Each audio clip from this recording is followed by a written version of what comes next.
මේ සද්දෙ ඇහුනොත් බයිනොවන කෙනෙක් ලංකාවෙන් නැතුව ඇති. මේ තමයි යක්ෂ කුරුල්ලා.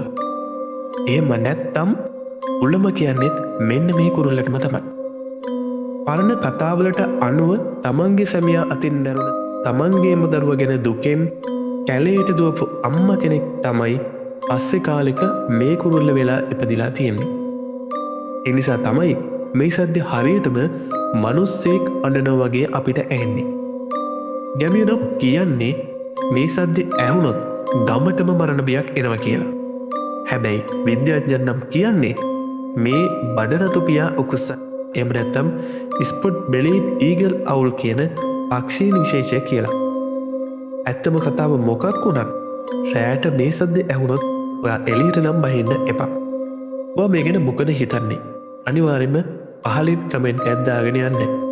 මේ වගේ දේවල් බලන්න අපිව අනිවාර්යෙන් ෆලෝ කරලා තියාගන්න. ඔයා මේ වගේ අපිරස් දේවල් ගැඹුරින් බලන්න කැමති කෙනෙක් නම් අනිවාර්යෙන්ම අපේ අභිරහස් පිටුවේ YouTube නාලිකාවත් එක්ක එකතු වෙන්න.